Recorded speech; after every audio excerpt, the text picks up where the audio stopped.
Eu sempre me surpreendo quando alguém abre um restaurante, porque quando você gosta de cozinhar, né? Eu, por exemplo, gosto de cozinhar, mas quando você recebe alguém na sua casa, você recebe alguém que você conhece, é um amigo seu. Um restaurante, naturalmente, é um negócio, ele tem que dar dinheiro, né? Isso a gente também não pode esquecer. Mas você recebe e acolhe gente muito diferente. E você vai satisfazer paladares muito diferentes. Isto é a prática da hospitalidade máxima, a prática do acolhimento, né?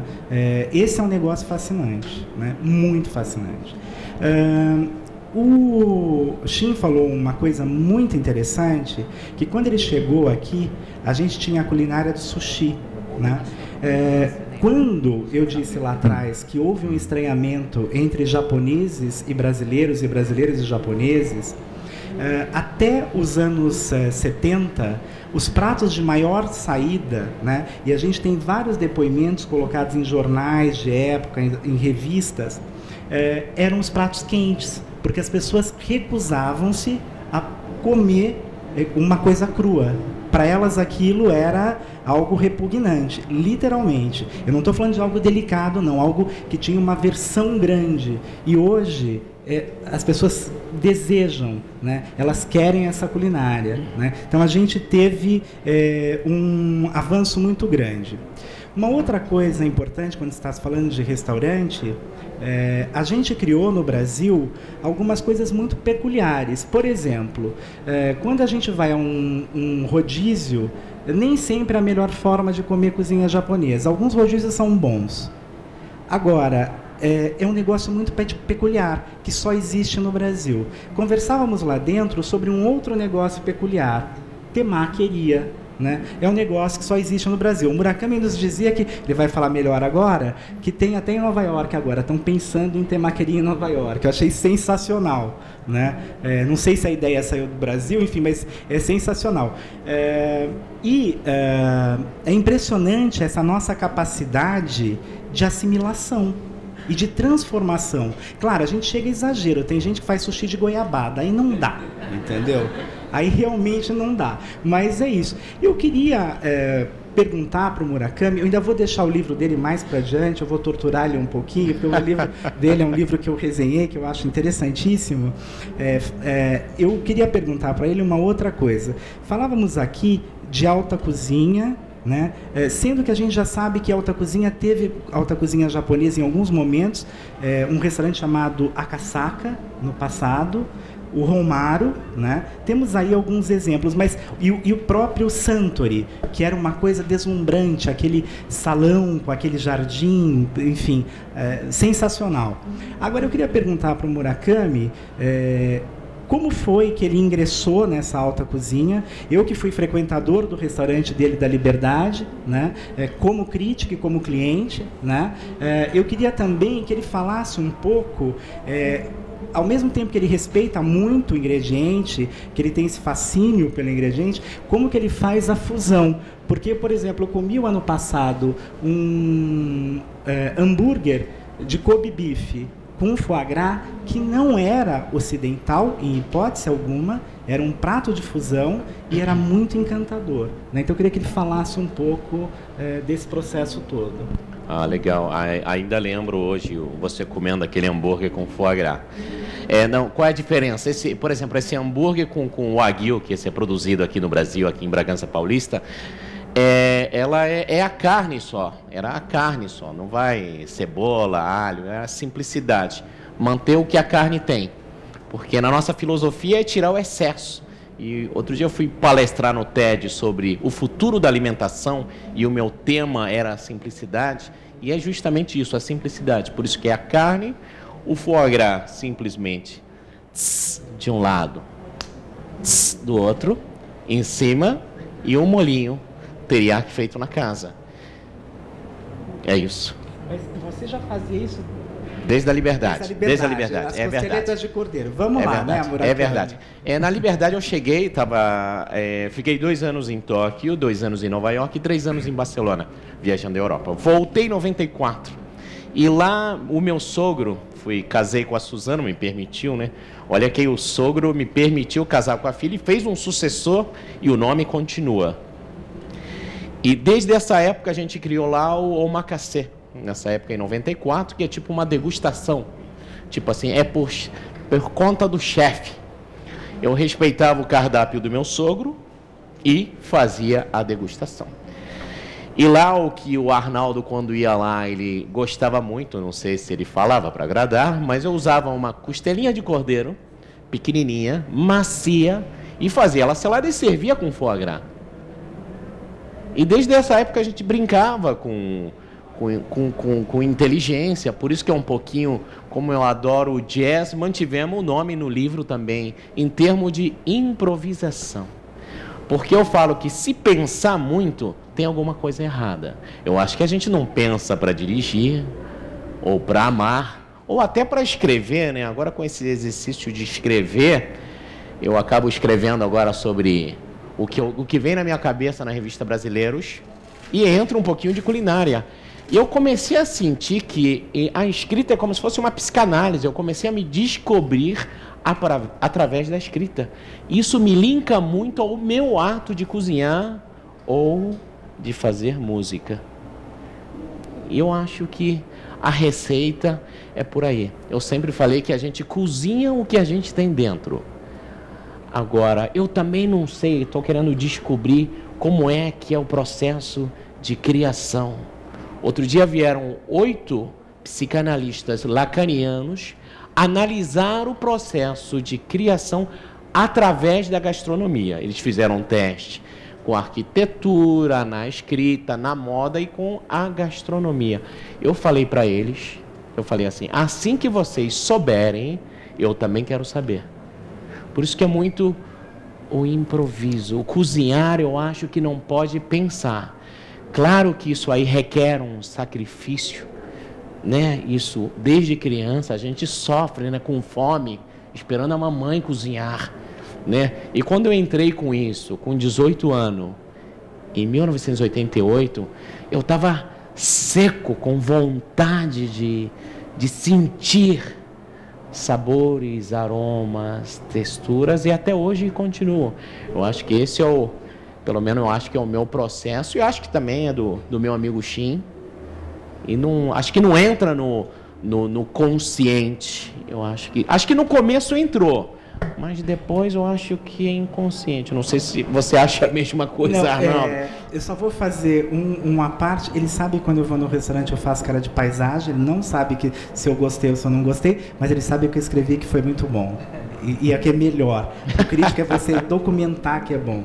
Isso é uma coisa. E a outra coisa que eu queria que você falasse é o seguinte: existe um processo criativo, sim. Por que você...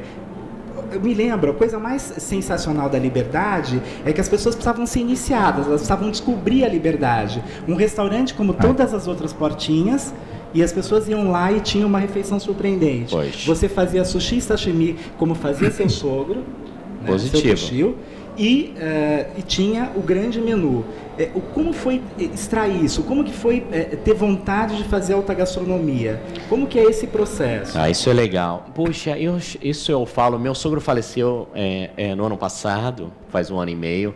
Eu acho que a generosidade que Toshio Kinoshita teve em me dar liberdade, na liberdade, né? Olha que era na liberdade, na Glória, na Rua da Glória, eu morava na época no Paraíso. E eu acho que foi essa generosidade do meu sogro, né? Essa generosidade que deu, porque eu respeitava o cardápio dele. Antes de 1 ano ele abriu uma operação em Curitiba que acabou não dando certo, foi enrolado, acabou não dando certo.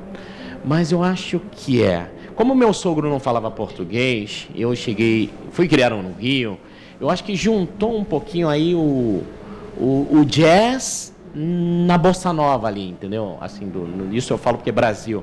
Eu acho que juntou essa liberdade deu que cozinhando, fazendo sushi e sashimi, tinha uma equipe maior. Eu acho que deu aquela coisa de, puxa vida, por que se eu tenho isso, eu não posso usar isso? E sempre eu gostei de fazer coisa diferente, projetos diferentes. Enquanto a maioria vai para a direita, então eu falo, puxa, eu quero ir para a esquerda. Eu acho que aí está a grande diferença de como o Kinoshita funciona. E fora isso, Arnaldo, eu acho que na época, na Liberdade, As pessoas, quando entravam, não tinha essa coisa de estender o tapete vermelho e falar irashaimase com o coração. Né? Nessa época eu me lembro que tinha maquininhas que falavam irashaimase eletronicamente e agradecia arigatou gozaimashita eletronicamente. Eu acho que eu sempre gostei de gente e lá eu gostava de receber. Eu gostava de mostrar para o cliente, né? Aquela coisa de se amostrar, como fazer um striptease na frente de quem você ama, né? Isso aí não vamos, já ia entrar para o outro lado aqui. Puxa, mas não deu, não sei se deu para responder, mas eu acho que essa coisa do coração e hoje em dia não, eu acho que sempre na história quem paga ou quem está consumindo alguma coisa, ele sabe, ele sente a energia. Eu acho que sente, eu não sei, eu sinto a natureza quando eu cozinho. Por isso que eu falo para a minha equipe que, galera, se conecta, se penetra no tomate, sabe, para descascar, sabe? Não deixa o olho cair, sabe? Tem que estar ligado. Você está ali no palco direto ali e a gente cozinha na frente de vocês e cada vez mais usando menos frigideira, menos fogo. É o que eu falei, interferir o menos possível no que a natureza já dá pronta. E eu obedeço vocês. Por isso que eu falo, puxa, agora vocês podem guiar a nossa degustação, né? Fizeram uma degustação de 7, vocês podem guiar. Murakami, quero um primeiro prato com tal coisa. A gente faz. E cada vez mais eu acho que o ato de cozinhar tem muito a ver com o ato de você passar por aqui e escrever o que você está sentindo. Porque sem sacrifício na cozinha não dá. Fica fake, fica falso. E cada vez mais não tem, cada vez mais eu acho que a vida é transparente, pelo menos a minha opinião. Nem sei se eu respondi, Arnaldo, eu pulei aqui o muro e meu. Eu queria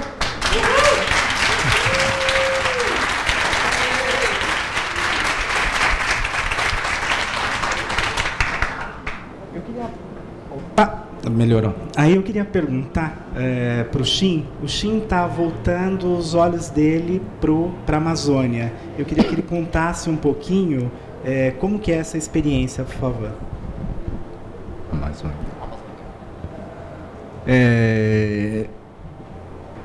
最初に話した通りに日本食をブラジルでやって、もちろんオリジンは、日本料理をやってるわけですけど、その中でブラジルの素材をどれだけ有効に使えるかというのはずっと僕のテーマでした。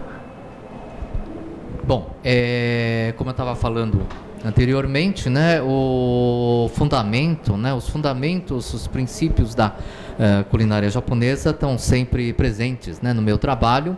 Mas o meu grande desafio era realmente descobrir o Brasil, né? Descobrir como eu poderia estar incorporando elementos brasileiros na minha cozinha. 初めて、アマゾニアのマテリアルと接触したのは、ベレンド・パラのチアゴ・カスタンヨとの出会いです。E a primeira vez que eu tive o privilégio de conhecer os ingredientes amazônicos foi através de um chefe de Belém do Pará, Tiago Castanho. 例えば彼が持ってきた、アヒという果物、これ芋に似てるんですけど、 Por exemplo, uma fruta, né, chamada ahi, que parece uma batata. 日本食で使うそのクワイというものがあるんですけど、この食感とよく似てる。Percebi que ele tinha uma textura muito parecida com o kuai, né, que é muito utilizado na culinária japonesa. それとか、ベレンでは有名なジャンブルですね。これが日本でいう山椒、いわゆる舌がしびれるような感覚ですね。Ou então o jambu, né, que é muito conhecido, né, na culinária amazônica, né? Ele é muito próximo, muito parecido com o sanshou, né, que é uma pimenta, né, que é muito consumida no Japão. それと、有名なトゥクピーですけど、これはやはり発酵させて作るものですから、お味噌とかお醤油とつながる部分があるんですね。 Ou mesmo o tucupi, né? Por causa do processo, né, de fermentação, ele é muito próximo do miso, por exemplo, da pasta de soja. そのようなものが自分の目の中に入ってきて非常に Então, これはブラジルでいろんなことができるな。 Para mim foram elementos muito novos, né, que foram surgindo, aumentou muito o meu repertório e vi que existe uma possibilidade muito grande, né, de interação entre a culinária japonesa com esses ingredientes brasileiros.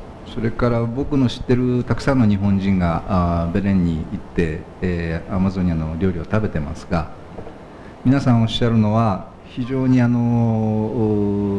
軽い料理だと。僕らにしてみたら最初アマゾンの料理は非常に強いんじゃないかという印象だったんですけど、全く日本人が普通に食べられる。 E o mais engraçado que eu notei também é que muitos turistas, né, japoneses vão para a Amazônia, especialmente em Belém do Pará, experimentam a culinária amazônica e percebem que é uma culinária muito leve, né?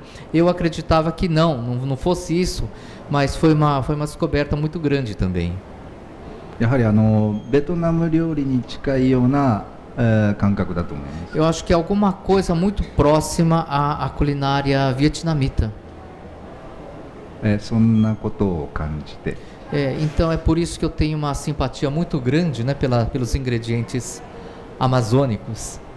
Então essa pode ser uma grande possibilidade, né, agora para o futuro da culinária japonesa, né, aqui no Brasil, né?